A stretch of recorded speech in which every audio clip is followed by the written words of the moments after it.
세상에 많은 책이 나와 있지만 누군가가 아마 그 자신 이름의 석자를 가지고 한 권의 책을 쓰지는 않을 겁니다. 그런데 우리 이제 성경에 보면 그 이름하고 성경이 연관되어 있는 사람이 있습니다. 바로 이제 오늘 읽은 이사야 선지자가 바로 그런 사람입니다. 이사야라는 이름의 뜻이 구원은 여호와께 있다, 그런 뜻을 갖고 있습니다. 그런데 이사야 전체의 메시지가 바로 이 사실을 가르쳐주고 있습니다. 이사야가 총 66장으로 되어 있는데 이사야 전체 핵심 메시지를 보면은 구원은 여호와께 있다, 사람들에게는 구원을 기대할 수 없다, 이것을 우리에게 잘 가르쳐주고 있습니다. 제임스 보이스 같은 분들은 구약성경 전체에서 하나님에 대한 가장 좋은 초상화가 오늘 6장에 기록되어 있다고 말씀을 합니다. 특별히 이제 그 이사야가 부름받은 장면이 오늘 나와 있는데 이것이 예수님과 어떤 관련이 있는지, 그리고 우리가 예수님을 믿고 살아가는 것이 무엇인지 이 내용과 함께 관련해서 또 신약을 통해서 함께 보도록 하겠습니다. 언제 이사야가 부름을 받았는지 역사를 좀 밝혀주고 있습니다. 6장 1절에 보시면 이렇게 나옵니다. 우시야 왕이 죽던 해에. 우시야 왕은 그 남유다에서 왕이 되었던 사람인데 16살 때 왕이 돼가지고 52년 동안 나라를 통치했던 사람입니다. 그러니까 이때 우시야 왕이 죽던 해의 나이는 68세라고 우리가 볼 수 있습니다. 그러니까 주전 한 740년쯤으로 이렇게 봅니다. 우시야 왕은 우리가 잘 알듯이 훌륭한 왕에 속한 사람입니다. 그런데 문제는 하나님의 은혜가 주어지니까 이게 이제 그게 참 위험한 겁니다. 하나님의 은혜가 주어질 때에 가장 그 사람의 마음에 올 수 있는 게 뭐냐면 교만함이거든요. 성경 전체로 봤을 때. 근데 이 우시야 왕도 하나님의 은혜가 주어지니까 그 마음속에 무엇이 발생하냐면 교만함이 생기기 시작을 하는 겁니다. 그래서 성전에 들어가 가지고 제사장만이 할 수 있는 그 분향을 자기가 하려고 한 겁니다. 그러니까 자기가 해서는 안 될 일을 하는 거거든요. 하나님께서 맡겨준 일이 아닌데 그것을 하려고 하다가 나병에 걸리기 시작합니다. 그래서 나병 때문에 나머지 이제 인생을 별궁에서 지내게 되는 그런 결과를 가져왔습니다. 자, 그럼에도 불구하고 전체 인생을 보면 남유다에서 훌륭한 왕으로 이렇게 우리가 볼 수 있습니다. 근데 이 사람이 죽은 거예요. 그러니까 이사야의 마음에게는 굉장히 큰 슬픔이 왔을 겁니다. 그런 때에 어떤 일이 발생했느냐면 6장 1절에 보시면 내가 본즉 이렇게 뭔가를 봅니다. 이사야 선지자가 본 것이 이제 상당히 중요합니다. 왜냐하면 이게 예수님과도 연관이 있기 때문에. 그래서 무엇을 봤는가? 우리가 이제 크게 둘을 봅니다. 하나는 하나님을 봅니다. 두 번째는 자기 자신을 봅니다. 그래서 이제 하나님에 대해서 보는데 하나님에 대해서 세 가지 장면을 보고 있는 것을 알 수 있습니다. 그 첫 번째 장면이 뭐냐면 1절에 이렇게 말씀했습니다. 주께서 높이 들린 보좌에 앉으셨는데, 여기 보좌는 하늘 보좌입니다. 땅 보좌가 아니라 하늘 보좌. 이 보좌라는 말은 그 왕좌죠. 왕이 앉는 자리를 보좌 이렇게 부르는데, 땅에 있는 보좌를 보는 게 아니라 저 하늘에 있는 보좌를 봅니다. 지금 왕이 죽었잖아요. 왕이 죽었으니까 보좌가 비었습니다. 그렇죠? 그럼 또 다른 사람이 왕이 될 겁니다. 여기서 가르쳐 주는 건 뭐냐면 이 세상의 왕들은 그 보좌에서 영원히 앉아 있을 수 없습니다. 그걸 보여주는 거예요. 그러니까 세상에 여러분 보세요. 정치가들 누굴 다 보세요. 영원히 가는 사람은 없습니다. 다 기간이 있습니다. 5년이든 4년이든 다 기간이 있습니다. 그러나 저 하늘에 계신 왕이신 하나님은 보좌가 영원합니다. 그분은 보좌에서 내려올 리가 없죠. 그죠? 그래서 사람의 인간 왕은 죽을 수 있지만 영원한 보좌에 앉으신 그 하나님은, 그 왕은 영원히 이 세상을 다스리고 계시는 분이다 하는 것을 보여주고 있는 것이 바로 1장의 환상입니다. 두 번째는 스랍들을 봅니다. 여러분 그 2절에 보시면 스랍들이 나옵니다. 여기 스랍은 성경 전체에서 여기만 나옵니다. 이 스랍이 이제 천사를 얘기하는 겁니다. 그런데 잘 보시면 날개가 6개입니다. 날개가 6개인데 둘로는 얼굴을 가리고 있어요. 얼굴을 가리고 있다는 건 뭐냐면 지금 이 천사가 하나님을 보좌하고 있지 않습니까? 그러니까 하나님의 그 영광스러운 모습을 직접 볼 수 없다는 의미를 갖고 있습니다. 천사조차도 하나님의 영광을 직접 볼 수 없는 그만큼 영광스러운 분이십니다. 또 하나 둘은 자기 발을 이렇게 가리고 있습니다. 발을 가리고 있다는 것은 하나님 앞에서 자기의 그 아무것도 드러내고 싶지 않는, 그러니까 무엇도 하나님 앞에서 드러낼 수 없는 그런 존재임을 여기서 가르쳐주고, 그 다음에 둘은 날개입니다. 구약에서 이 날개라는 것은 뭐냐면 명령을 수행할 때, 그러니까 하나님의 말씀을 이렇게 시행할 때 이제 그 날개를 같이 표현해 주고 있습니다. 그래서 언제든지 하나님이 말씀만 하시면 그 말씀대로 하겠다라는 그런 표현을 지금 쓰고 있습니다. 그래서 이 스랍들이 이 하나님 주위에 이렇게 있습니다. 굉장히 영광스러운 그런 장면이죠. 세 번째는 예배 장면이 보입니다. 하늘에서 예배입니다. 막 이런 장면 쉽게 아닐 겁니다. 우리가 이렇게 예배 드리지만 우리 예배는 사람들이 모여서 이렇게 예배를 하고 있습니다. 그래서 지금 이사야 선지자가 본 것은 이렇게 우리가 모여 있는 예배가 아니라 저 하늘에서 이제 장면입니다. 하늘의 장면인데 어떤 말씀이 오고 가고 있냐면 3절 보세요. 3절에 이렇게 얘기합니다. 서로 불러 이르되, 이게 예배 장면입니다. 이게 뭐라고 하고 있냐면 거룩하다, 거룩하다, 거룩하다. 만군의 여호와여, 그의 영광이 온 땅에 충만하도다. 그러니까 지금 어떤 하나님을 보고 있습니까? 거룩하신 하나님, 그리고 영광스러운 하나님. 그러니까 예배는 그런 겁니다. 예배라는 건 거룩하시고 영광스러운 하나님을 믿음으로 보는 거거든요. 그런데 이사야는 실제로 이제 그 장면을 보고 있는 거죠. 그러니까 우리는 지금 믿음으로 보고 있지만 그런 하나님 앞에 지금 예배를 하고 있는 겁니다. 그리고 4절 말씀 보면 연기가 성전에 충만했다고 얘기합니다. 연기는 구약에서 하나님의 임재를 의미하는 표현입니다. 그러니까 하나님의 임재가 임하고 있는 겁니다. 이게 예배입니다. 예배라는 것은 거룩하시고 영광스러운 하나님이 임재하시는 그런 자리에 나와 있는 것이 바로 예배입니다. 그러니까 이걸 본 그 이사야 선지자의 마음이 여러분 어떻겠습니까? 저 하늘에 보좌에 앉아 계신 하나님이 보이고요. 그 보좌 주위에 천사들이 이렇게 쭉 서가지고 하나님을 찬송하고 있고, 그 하나님은 거룩하시고 영광스러운 분이시고 하나님의 임재가 충만한 그런 예배를 지금 보고 있는 겁니다. 그러니까 왕이 죽었을 때, 지상 왕이 죽었을 때 그 슬픔을 갖고 있지만 그 슬픔을 이겨낼 수 있도록 하나님께서 그 하늘의 예배 장면을 보여주고 있습니다. 그런데 또 하나 보는 게 있습니다. 이것은 하나님의 보시는 거고요. 그 다음에 그 하나님 앞에 서 있는 자기 자신을 보기 시작을 합니다. 그래서 뭐라고 얘기하느냐?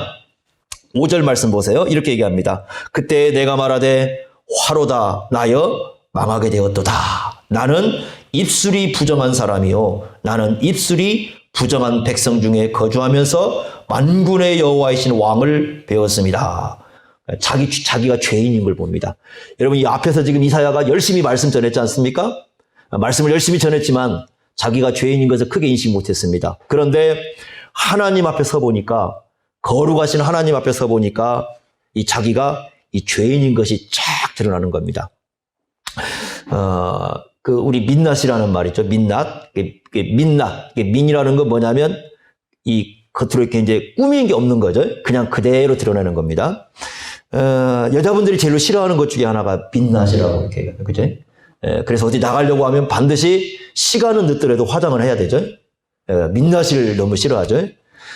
남자들은 뭔가 이렇게 얼굴을 자꾸 꾸미려고 하는 걸 안 하려고 하죠. 그런데 여자분들은 민낯을 굉장히 두려워합니다.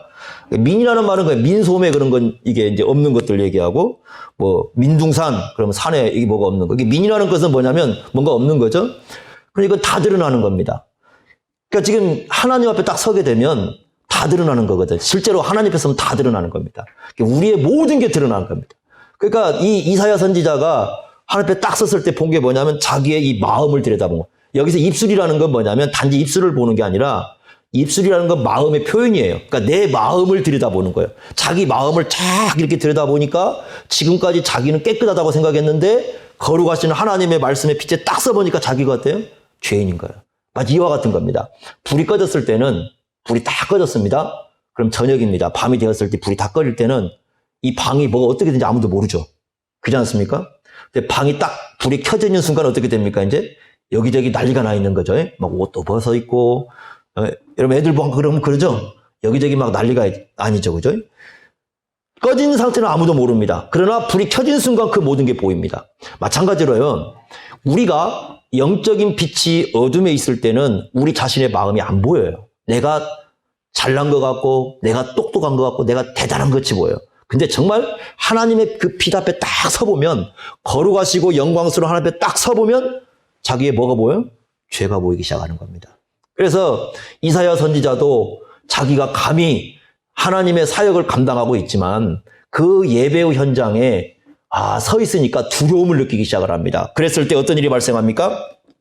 그 스랍 중 하나가 제단에서 핀숯을 가져다가 입에 가져다 대면서 7절 말씀 보면 내 악이 제하여졌고 내 죄가 사해졌다. 이렇게 말씀하면서 먼저 죄 사함의 은혜를 딱 주시는 걸 우리가 볼 수가 있습니다. 이건 구약만 그런 게 아닙니다. 여러분들 신앙생활을 한다는 게 뭐냐면 하나님을 정말 이 사람이 알고 있다. 그러니까 여러분 좀 구분하십시오. 성경 지식을 알 수 있어요. 근데 성경 지식을 알 때 성경 지식만 알면 교만해집니다.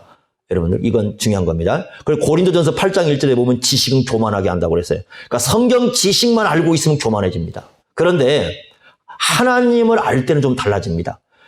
하나님을 알아갈 때는 인격적으로 하나님을 알아가는 거거든요. 그러니까 하나님을 알아가게 되면 점점 누구를 알게 되면 자기 자신을 알게 돼요. 그러니까 자기 자신을 알게 되면 그 사람은 겸손해질 수밖에 없습니다. 우리가 이것을 바울에게서 볼 수가 있습니다. 바울은 똑똑한 지성을 가진 사람입니다. 그런데 바울 서신을 우리가 보면은 좀 이렇게 변화가 좀 일어나는 걸 우리가 눈여겨볼 수가 있습니다. 고린도전서 15장 9절에 보면은 바울이 이렇게 고백합니다. 나는 사도 중에 가장 작은 자라. 이렇게 고백합니다. 사도 중에 가장 작은 자라. 그러니까 자기 직분이 사도지 않습니까? 그러니까 직분자 중에서 가장 작은 자라는 거예요. 그런데 이게 언제 쓰인 거냐면 주후 한 54년이나 55년쯤입니다. 54년이나 55년쯤 자기가 고백을 하는데 나는 사도 중에서 가장 작은 자다. 제가 이제 목사니까 목사 같으면 이렇게 얘기하는 겁니다. 나는 목사들 중에서도 가장 작은 자야. 이렇게 생각하는 거죠. 그렇게 생각하는 겁니다. 그런데 에베소서로 가게 되면 약간 변화가 일어납니다. 에베소서 3장 8절에 이제 바울이 뭐라고 고백하냐면 이렇게 고백합니다. 모든 성도 중에서 지극히 작은 자보다 더 작은 나에게 이렇게 고백합니다. 좀 달라졌죠? 자, 고린도전서에서는 사도들과 비교를 했지만 에베소서로 오게 되면 누구하고 비교를 하는 거예요? 성도들하고 비교를 합니다. 일반 성도 중에 성도들과 비교를 하는데 이때는 언제냐면 주 61년쯤, 62년쯤에 그러니까 고린도전서가 쓰이고 난 이후에 한 6년쯤 지났을 텐데 그때 이제 더 이제 하나님을 알게 되니까 뭐라고 고백을 하냐면 모든 성도 중에서 지극히 작은 사람이 한 사람 딱 뽑아놨다고 생각해 보세요. 그래서 다 모였는데 가장 작다고 한 사람. 그런데 그 사람하고 비교를 해도 자기가 더 작다라는 거예요. 완전히 낮아진 자세죠. 그러니까 직분자들끼리 비교가 아니라 이제는 그렇게 이제 고백을 합니다. 그러다가 디모데전서 1장 15절을 가보면 더 낮아집니다. 디모데전서 1장 15절에는 또 뭐라고 고백을 하냐면 이때는 주 한 63년쯤 4년쯤 쓰여집니다. 그러니까 에베소의 모든 성도 중에서 지극히 작은 자보다 더 작은 나라고 고백했을 때가 1.2년쯤 되니까 한 그때로부터 시작해서 2년, 3년 정도 지나가지고 이렇게 고백을 합니다. 죄인 중에 괴수다.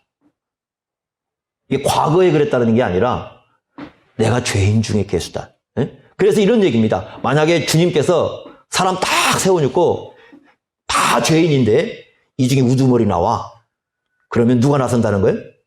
자기가 나선다는 거예요. 다시 말하면 바울은 이런 겁니다. 정말 하나님의 은혜가 아니면 예수님의 은혜가 아니면 자기는 구원받을 수 없는 죄인이다. 이렇게 생각을 한 거예요. 그러니까 그럴수록 이 마음속에는 뭐가 생각이 났어요?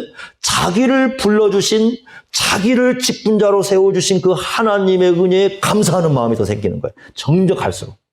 그러니까 하나님을 알수록 나를 알게 되고 나를 알수록 하나님께서 나를 불러주신 걸 더 감사하게 되는 거예요. 그러니까 이제 직분자만이 아니라 성도들과 비교했을 때는 성도로 자기 한 사람을 세워주신 것조차도 감사한 거예요.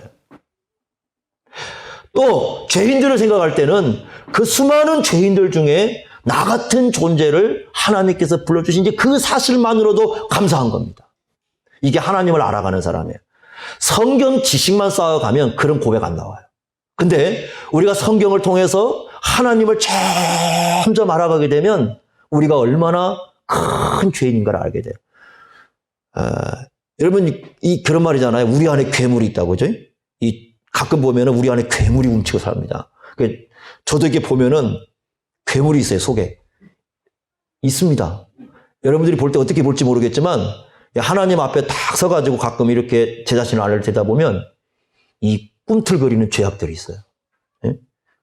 이게 움켜서 나오는 것들. 이걸 갖다가 정말 하나님의 은혜가 아니면 누를 수 없는 그런 것들이 다 존재하고 있습니다. 그래서 언젠가 이게 기회가 되면 또 터져 나와요, 한 번씩. 예? 터져 나오면 이제 계속 고민하는 겁니다. 내내 고민하는 거예요. 여러분, 제가 화 안 낼 것 같죠? 어쩌다가 한 번씩 화냅니다. 화내면은 막 저도 모르게 폭발합니다. 그러면 나중에 이제 그렇게 되면 한 일주일간 고통이 와요. 영적인 고통이 옵니다. 속에서부터 내가 왜 그랬지? 그 순간에 도대체 왜 내가 그걸 안 됐지? 막 이러면서 혼자 계속 고민하는 거예요. 불면증이 두 개로 옵니다. 일단 갱년기니까 불면증이 오고 그 고민 때문에 잠이 안 와요. 그러고 나서 막 이제 이 정신적인 어떤 그 영적인 스트레스를 이제 속에서 받는 겁니다. 그러니까 사람이 그게 있는 거예요. 근데 점점 그게 그러니까 남이 볼 수 없는 세밀한 부분이 점점 보이는 겁니다, 이게. 하나님을 알아가면 그게 더 와요. 더 오게 됩니다. 그래서 하나님 앞에 도무지 교만할 수가 없는 거예요, 우리가. 하나님을 알게 되면. 그 경험을 해가는 겁니다. 이게 신앙의 삶이거든요. 그러니까 믿음이라는 건 결국은 하나님을 알 뿐만 아니라 그 하나님 앞에 서 있는 나 자신을 알아가는 겁니다. 이렇게 되니까 어떤 이제 목소리가 들려오냐면 8절에 보니까 주의 목소리가 들려오는데 하나님께서 이렇게 말씀합니다. 내가 누구를 보내며 누가 우리를 갈 것인가? 이렇게 질문을 하죠. 그랬더니 이사야 선지자가 뭐랍니까? 즉각 답을 합니다. 내가 여기 있나이다. 나를 보내소서. 하나님의 은혜를 받으니까 두말할 거 없죠. 즉시 대답합니다. 제가 하겠습니다. 이렇게 답을 합니다. 그때 하나님의 말씀이 뭐냐면 9절 10절입니다. 이 9절 10절이 중요합니다. 한번 9절 보겠습니다. 여호와께서 이르시되 가서 이 백성에게 이르기를 너희가 듣기는 들어도 깨닫지 못할 것이요 보기는 보아도 알지 못하리라 하여 이 백성의 마음을 둔하게 하며 그들의 귀가 막히고 그들의 눈이 감기게 하라. 염려하건대 그들이 눈으로 보고 귀로 듣고 마음으로 깨닫고 다시 돌아와 고침을 받을까 하노라 하시기로. 이게 무슨 말씀이냐면 이런 뜻입니다. 지금 하나님께서 이렇게 말씀했잖아요. 내가 누구를 보낼까? 누가 우리를 위해 갈까? 그랬더니 이사야 선지자가 주님, 하나님 제가 가겠습니다. 여기 저를 보내주십시오. 이렇게 하나님 말씀이 뭐냐면 이런 겁니다. 그래, 보내겠다. 네가 알고 갈 것이다. 네가 가서 말씀을 전해도 안 들을 거다. 이런 말이에요. 네가 가서 열심히 말씀을 전해도 그 사람들 안 들을 거다. 네가 가서 열심히 하나님을 얘기해줘도 그 사람들 안 볼 거다. 마음이 둔해져서 네가 아무리 말씀을 전해도 그 사람들 깨닫지 못할 거다. 그러면 여러분, 저희들 같으면 어떻게 하겠습니까? 만약에 제가 목사 안수를 딱 봤는데 하나님께서 딱 오셔가지고 야, 좋다, 목사로 세운다. 정말 가고 싶냐? 하나님 말씀이니까 가야죠. 근데 너 가면 한 사람도 네 얘기 안 들을 건데 그래도 갈래? 아니, 어떻게 생각합니까? 근데 이미 뭐라고 답을 했어요, 이사야 선지자가? 가겠습니다. 가겠습니다 했으니 안 갈 수는 없잖아요, 그죠? 그런데 문제는 뭐냐? 안 듣는다는 겁니다. 안 본다는 겁니다. 깨닫지 못할 거라는 거예요, 그 사람들이. 자, 이런 메시지가 이사야 선지자에게 주어집니다. 실제로 그렇게 됐어요. 그럼 어떻게 되겠습니까? 사람들은 이렇게 생각할 겁니다. 이사야 선지자가 가서 말씀을 전해도 사람들이 안 듣습니다. 이사야 선지자가 전해도 눈을 감아버립니다. 깨닫지 못합니다. 사람들도 이사야 선지자를 지지하는 게 아니라 다 반대를 합니다. 그러면 사람들은 이렇게 생각할 겁니다. 저 사람은 목회 실패자라고요. 어떻게 성공입니까? 그죠? 그런데 실제로는 또 성공이에요. 왜 성공이냐? 하나님께서 미리 뭐라고 했어요? 이 사람들? 안 듣는다고 했거든요. 그 말씀대로 이루어지니까. 그러니까 이게 참 어려운 겁니다. 말씀대로 이루어지면 이렇게 보이는 거예요. 성공과 실패가 이게 사람들의 시각과 하나님의 시각이 달라지는 겁니다. 하나님 볼 때는 이게 하나님의 뜻이 이루어지는 건데 사람들이 볼 때는 실패작입니다. 그러니 이사야 선지자가 고민 안 할 수가 없겠죠. 그렇지 않겠습니까? 자, 이런 상황인 겁니다. 그런데 이 이사야 선지자의 모습을 갖고 이 땅에 오신 분이 바로 누구예요? 예수님이셔요. 자, 이걸 우리가 이제 보겠습니다. 요한복음으로 한번 넘어가 보십시오. 요한복음 12장으로 한번 가보십시오. 요한복음 12장. 저 신약 성경으로 가봅니다. 요한복음 12장 36절 한번 보세요. 이제 이 장면이 아까 나온 그 이사야의 부름받은 6장의 장면이 등장을 하고 있습니다. 한번 보겠는데 12장 36절 보시면 이렇게 말씀했습니다. 너희에게 아직 빛이 있을 동안에는 빛을 믿으라. 그리하면 빛이 아들이 되리라. 이렇게 말씀하고요. 37절 보십시오. 이렇게 많은 표적을 그들 앞에 행하였으나 그를 그다음에 뭐라고 되어 있어요? 믿지 아니했다. 그러니까 예수님께서 많은 표적을 보여줬어요. 정말 많은 표적을 보여줬어요. 자, 최종적으로 어떤 표적을 보여줬느냐면 요한복음 바로 앞에 11장에 죽은 나사로를 어떻게 해주셨어요? 살려놨어요. 그러면 당연히 어떻게 해야 돼요? 사람들 예수를 믿어야죠. 근데 믿어요? 안 믿어요? 안 믿어요. 기적을 보여줘도 안 믿는 거예요. 죽은 사람 살려놔도 안 믿어요, 사람들이. 그 믿음이라는 건 그렇게 어려워요. 그러면서 38절에 이사야 53장 1절을 인용합니다. 거기 보면 이렇게 말씀했습니다. 주여 우리에게 들은 바를 누가 믿었으며 주의 팔이 누구에게 나타났습니까? 여기 팔이라는 건 능력을 의미합니다. 그러니까 하나님의 능력을 얘기하는데 거기 보면 믿음과 하나님의 능력을 같이 붙여놨죠. 이 말은 무슨 얘기냐면 믿음은 하나님의 능력이 아니면 못 가져요. 아무도 못 갔습니다. 이게 중요한 겁니다. 더군다나 예수를 믿는 믿음은 하나님의 능력이 아니면 아무도 가질 수가 없어요. 그래서 이사야서는 이게 말씀하는데 특히 이사야 선지자 이 53장이거든요. 53장에서 얘기해주는 예수는 두 가지. 첫째는 예수가 하나님이시라는 거예요. 두 번째는 이분이 우리의 구원자라는 거예요. 그러니까 예수님이 하나님이시고 우리가 우리의 구원자라는 것은 하나님의 능력이 아니면 아무도 믿을 수 없다. 자, 왜 그러느냐? 그랬을 때 39절, 40절 보시면 40절에 아까 그 말씀 인용하시죠? 그죠? 눈이 멀고 마음이 어때요? 완고하고 이 사람들이 마음이 다 굳어져 있어요. 돌처럼 굳어져 있어서 정말 하나님의 능력이 아니면 믿을 수 없습니다. 그리고는 41절에 이렇게 말씀했습니다. 41절 한번 같이 읽어보겠습니다. 시작. 이사야가 이렇게 말한 것은 주의 영광을 보고 주를 가리켜 말한 것이라. 여기 주는 누구예요? 예수님이에요. 여기서 말하는 주는 예수님이에요. 그러니까 누구의 영광을 봤다는 거예요? 예수님의 영광을 봤다는 거예요. 자, 아까 여러분 보세요. 그러면 예수님이 어떤 분이라는 걸 아시겠죠? 아까 이사야 선지자가 세 가지 장면을 봤죠. 하나는 뭐였습니까? 하늘 보좌에 앉아있는 거 봤죠? 두 번째는 뭘 봤습니까? 천사들에 둘러싸여 있는 모습을 봤죠? 세 번째는요, 거룩하시고 영광스러운 걸 봤죠? 이분이 누구와 동일하다는 거예요?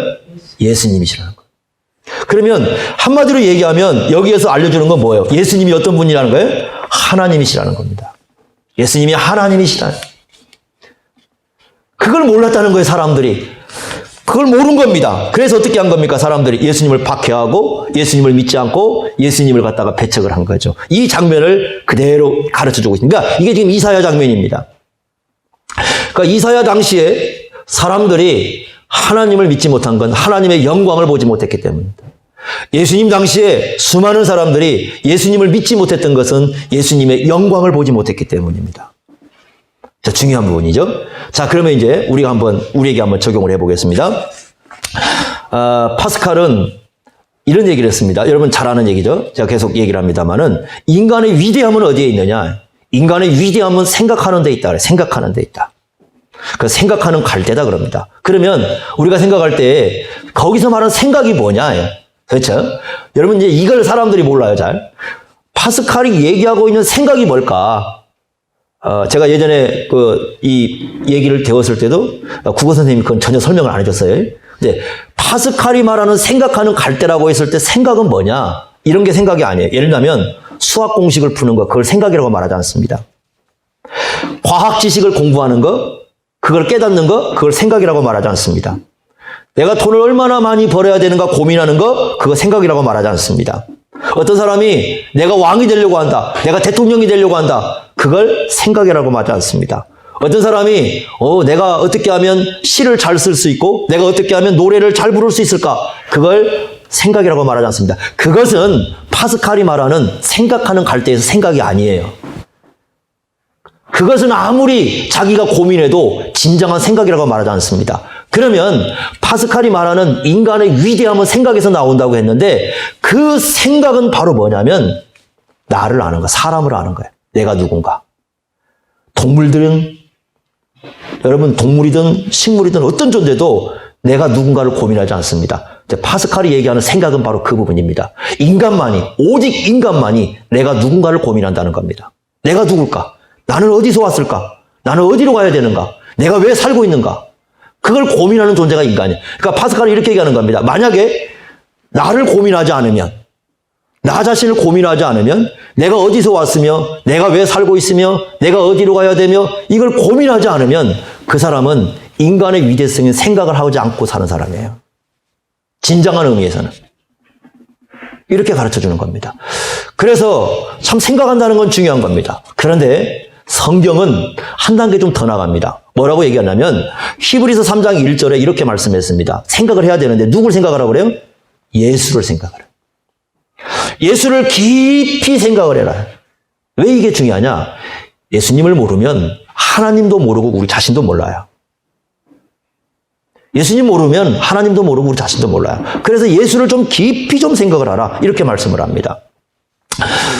C.S. 루이스라는 분이 순전한 기독교라는 아주 유명한 기독교 변증입니다. 이분이 그 불신자였다가 예수를 믿고 이 순전한 기독교라는 그런 책을 썼는데 이분은 거기에 이렇게 얘기합니다.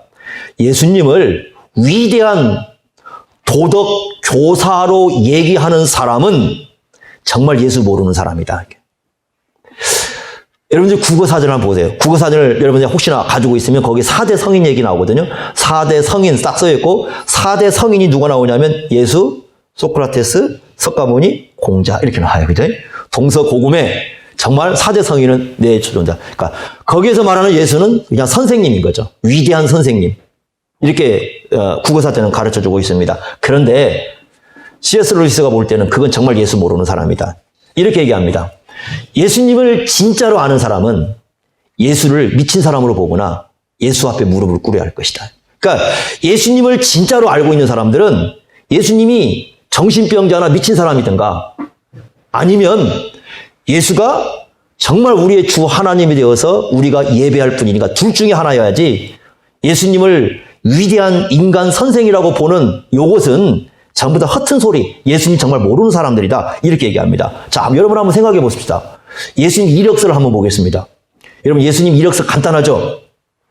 예수님은 가난한 집에서 태어나셨죠? 그죠?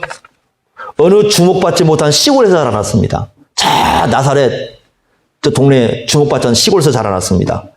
예수님 생애를 보면 12살 때에 성전에서 잠깐 선생님들하고 대화한 장면이 나옵니다. 학교 다닌 적도 없습니다, 예수님은. 예수님은 30살 때, 겨우 이제 30살쯤 되었을 때에 사람들 앞에 나타나기 시작을 합니다. 예수님은 책 한 권 쓴 적이 없어요. 예수님은 이 세상 어느 직위에 오른 적도 없어요. 면장을 한 것도 없고, 시장한 것도 없고, 아무것도 없습니다. 예수님 뭐라고 말씀하시냐면, 나는 머리 둘 곳도 없다. 다시 말하면, 편안하게 내가 머리를 기대고 잘 곳도 제대로 없다고 말씀을 하십니다. 예수님은 가정을 꾸린 적도 없어요. 예수님의 생은 3년 정도가 나타나요. 그 3년 정도 했던 건 뭐냐면 말씀 전하고 그냥 기적 행하는 겁니다. 그리고 몇몇 제자들을 불렀습니다. 예수님이 몇몇 제자들을 데리고 다녔지만 그 제자들은 뛰어난 사람들이 아니에요. 어부 출신들이에요. 때로는 저 세리, 사람들에게 요도먹는 사람들입니다. 또 대개 사람은 갈릴리 사람들이에요. 갈릴리 사람들은 그 당시에 변변치 않는 사람들이었어요. 그 갈릴리 사람들을 불러가지고 데리고 다닙니다. 그 당시에 주류는 종교의 지도자들부터 시작해서 그 종교 지도를 따르는 대부분 사람들은 예수님을 반대하거나 대항을 했습니다. 33살 때 재판을 받습니다. 죽음도 로마에서 가장 싫어하는 십자가의 죽음에 처형당하십니다. 예수님의 제자라고 하지만 대부분 제자는 다 도망갔습니다. 그 중에 한 사람은 부인을 했고 예수님 십자가에 죽자 무덤이 없어서 다른 사람이 와서 자기 무덤에다가 예수님을 안치했습니다. 만약에 위인전을 쓴다면 예수님에게 뭐가 위대한 거죠? 이런 분들을 위인전에 넣겠습니까? 이런 분들을 갖다가 세상에서 대단하다고 누가 얘기하겠습니까? 그죠? 아무것도 없어. 예수님 생애만 놓고 보자면 예수님에게 여러분 우리가 뭘 보고 볼 게 있다고 예수님을 우리가 찾습니까? 그런데 그런 예수님이 이렇게 얘기합니다. 예수님은 성령으로 잉태했다. 엄청난 사건. 이건 뭔가 좀 다르죠? 예수님은 말씀은 권위가 있었어요. 다른 사람들은 아까 저와 같이 C.S. 루이스가 이렇게 얘기했다 그러는데 예수님은 그렇게 말씀하지 않습니다. 내가 너희에게 말하노니 이렇게 얘기합니다. 예수님은 죄나 악을 찾을 수가 없었어요. 어느 누구도 예수님을 죄를 발견할 수가 없었습니다. 그런데 그 예수님께 또 뭐하러 하시면 죄를 사해주겠다고 얘기합니다. 죽은 자를 살리십니다. 바람, 파도 말씀 한마디로 잔잔하게 하십니다. 물 위를 걸어가십니다. 믿을만 하겠습니까? 어느 순간에 예수님이 오셔서 뭐라고 하시냐면 자기가 하나님과 하나라고 얘기합니다. 하나님이시라는 거예요. 또 예수님의 십자가 죽음은 그 당시 사람들은 전부 다 이건 사형수가 죽는 죽음인데 예수님 자신은 뭐라고 하냐면 우리들 죄 때문에 우리들 죄를 짊어지고 대신 죽는다는 대속물로 죽음이라고 얘기를 합니다. 그리고 예수님은 죽은 자 가운데 살아나셨다고 얘기합니다.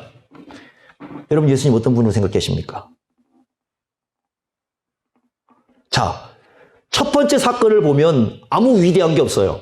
이력서만 보면, 그죠? 그런데 이제 두 번째 거예요. 아까 두 번째 거 얘기한 죄도 없다, 악도 없다, 죽은 자도 살렸다, 십자가 죽으면 대속물이다, 이런 전체적인 비유를 하자면 여기서는 둘로 나눠집니다.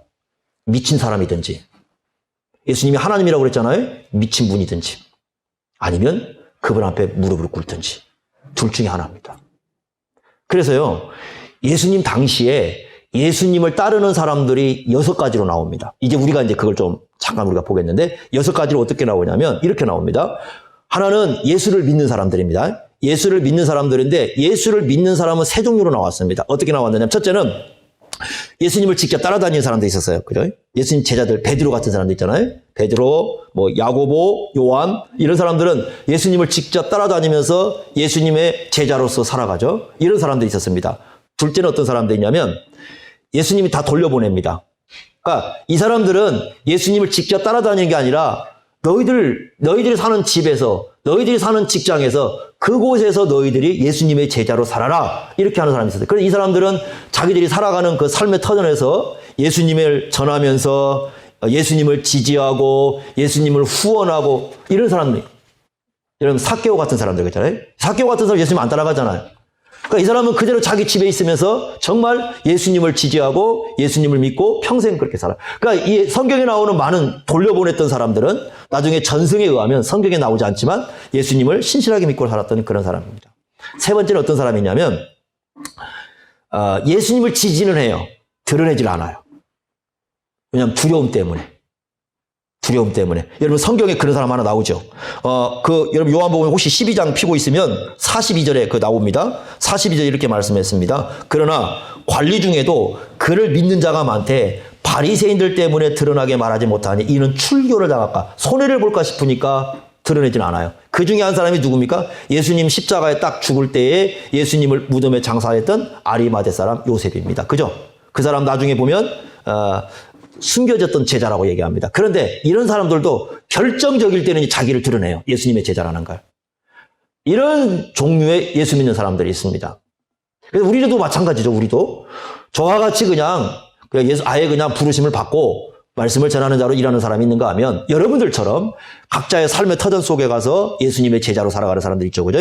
또 어떤 사람들이 있느냐? 아마 많은 사람들이 손해볼까 싶어서 나 예수 믿는다고 말 못하고 살아가는 사람도 있을 거예요. 근데 결정적일 때는 이제 예수 믿어 이렇게 얘기할 수 있지만 자, 예수를 안 믿는 사람 종류는 세 종류입니다. 또 예수 안 믿는 사람 종류가 어떻게 되냐면 첫째는 뭐냐면 적극적으로 반대하고 대항하는 사람들이 있어요.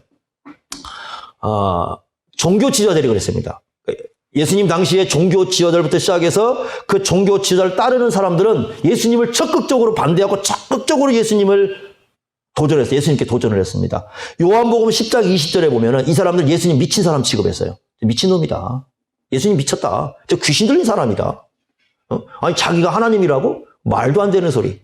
만약에 예수님이 하나님이면 어떻게 해야 됩니까? 예수님이 하나님이면요. 자기들 지금까지 가지고 있었던 기득권 다 내려놔야 돼요. 자기들이 가르쳤던 거 잘못 가르쳤다고 다 시인해야 됩니다. 자기들이 지금까지 예수님에 대해서 얘기했던 거 다 바꿔야 돼요. 바꾸기 싫은 거예요. 자기들이 지금까지 쌓아왔던 거, 자기들이 지금까지 가졌던 기득권, 자기들이 지금까지 가지고 있었던 그 내용들 하나도 바꾸기 싫은 겁니다. 그러니까 어떻게 하느냐? 예수님은 자기들에게 필요 없는 존재인 겁니다. 그래서 예수님을 대항하고 예수님을 반대하고 예수님을 죽이려고 했습니다. 그런 사람들이 있었어요. 첫째. 이게 예수님 반대하는 사람들. 두 번째는 어떤 사람들이 있었냐면 이걸 우리가 뭐라고 부르냐면 유사 그리스도인이라고 불러요. 그러니까 진짜가 아닌데 진짜인 것처럼. 그러니까 예수님을 진짜 믿는 건 아니에요. 그런데 자기가 믿는 것처럼 행세하는 사람들이 있었어요. 요한복음 8장 31절에 보면 이렇게 말씀합니다. 예수께서 자기를 믿는 유대인들에게 말씀하셨다고 그래. 자기를 믿는다고 하는 유대인들에게 뭐라고 말씀하시냐면 요한복음 8장 44절에 너희 아버지는 누구라고 해야 돼? 원래 예수님을 믿으니까 원래대로 하면 너희 아버지는 누구라고 해야 돼요? 하늘에 계신 아버지라고 해야 되잖아요. 그런데 예수님이 누구라고 얘기합니까? 너희 아버지는 마귀다. 그렇죠? 엄청난 얘기하죠? 예수님 앞에 와서 예수님 믿고 따른다고 하는 사람한테 하는 얘기가 뭐냐면 너희 아버지는 마귀야. 왜 그러느냐?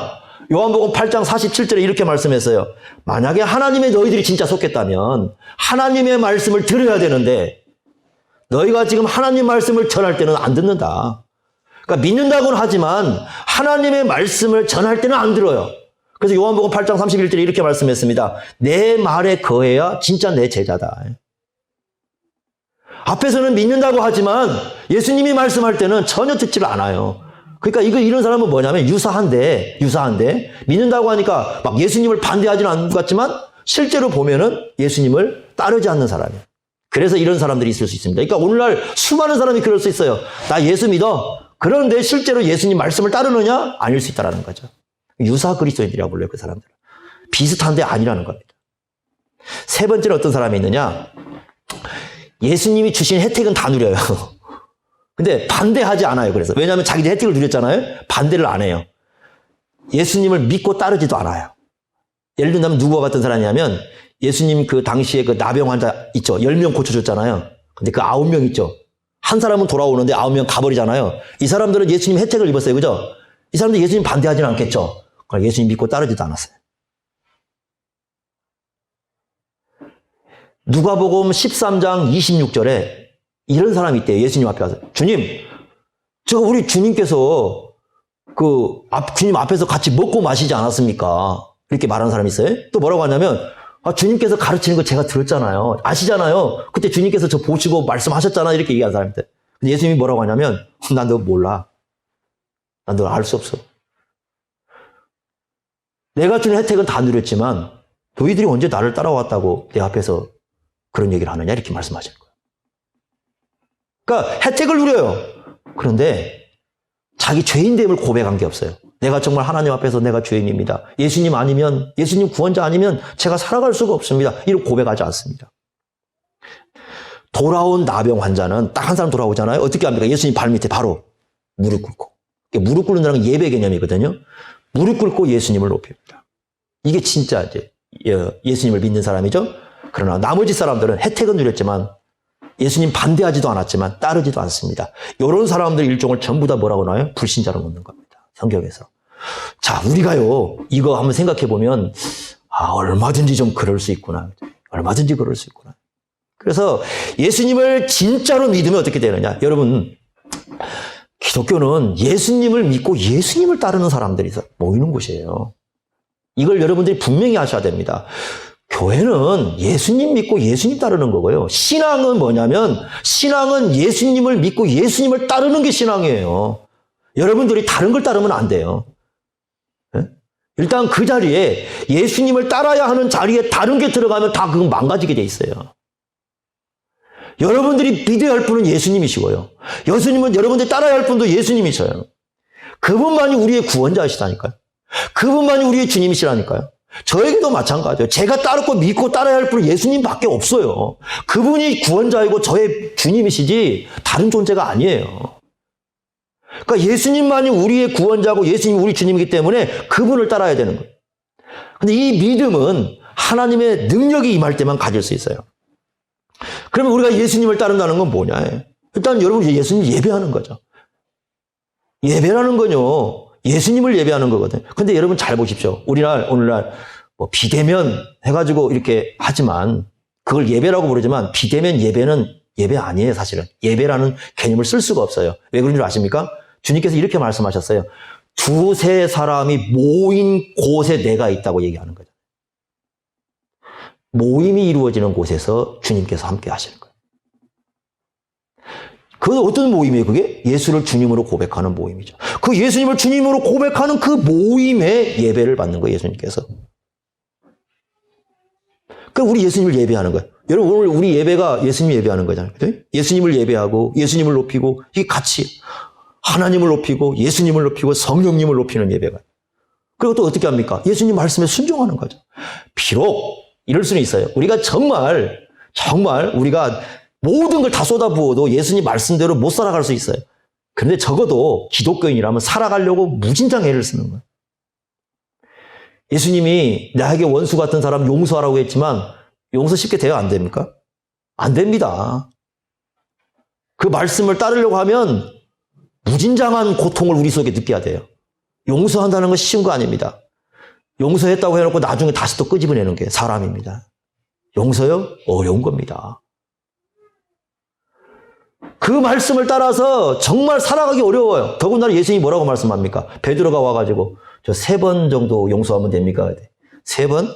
아니야. 70에 7번. 70번. 몇 번? 계산만 해서 490번인데 여러분 490번 똑같은 죄를 짓고 와서 죄송합니다. 그럼 용서하겠습니까? 어렵습니다. 용서 어렵습니다. 그런데 적어도 완전하게 내가 그런 걸 못하지만 적어도 내 속에 내가 예수님이 계시다면 용서하려고 하는 거예요.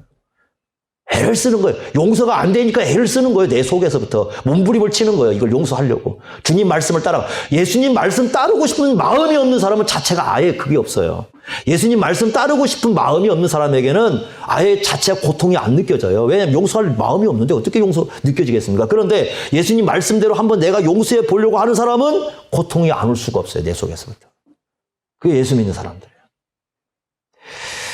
세상 사람들이 뭐라고 하든지 나 예수님이 제자인 거예요. 그렇지 않습니까? 그 본질이 어떻게 변합니까? 세상 사람들이 뭐라고 하든지 하나님 우리 아버지 맞아요. 예? 그렇지 않습니까? 여러분들이 집에 부모님이 계시잖아요. 그러면 부모님은요, 세상 사람들이 뭐라고 하든지 내 부모예요. 세상 사람들이 아무리 모여서 당신 부모 아니라고 외쳐도 우리 부모 맞습니다. 부모는 부모죠. 하나님도 마찬가지예요. 아무리 세상 사람들이 아니라 해도 하나님 우리 아버지 맞아요. 예수 믿는 사람들은. 그리고 아무리 세상 사람들이 뭐라고 해도 우리 예수님 제자 맞습니다. 예수를 진짜로 믿으면. 그렇게 살아가는 거예요, 우리가. 그런 존재로서 살아가야지. 만약에 그렇지 않으면 우리가 예수님 믿는다고 하면서도 진짜로는 믿지 않는 사람의 삶을 살아갈 수도 있다는 걸 우리가 기억을 하셔야 됩니다. 여러분, 용기를 가지십시오. 하나님은 살아계시고 우리 예수님도 살아계시고 우리의 예배를 통해서 살아계심을 우리가 고백하고 또 증언해 주십니다. 그 예수님을 우리가 섬기고 살아가는 거예요. 그리고 여러분들이 다른 존재가 아니라 예수 따라서 하십시오. 예수님 말씀 듣고 예수님 따라서 하십시오. 그게 용기입니다. 세상 살아가는 용기, 진정한 용기입니다. 그렇게 우리가 살아갈 때 주님을 기쁘시게 할 수 있다는 것을 기억하시면서 예수님 따라서 예수님과 함께 예수님이 위로 가운데 이 세상을 살아갈 수 있기를 바랍니다. 기도하겠습니다.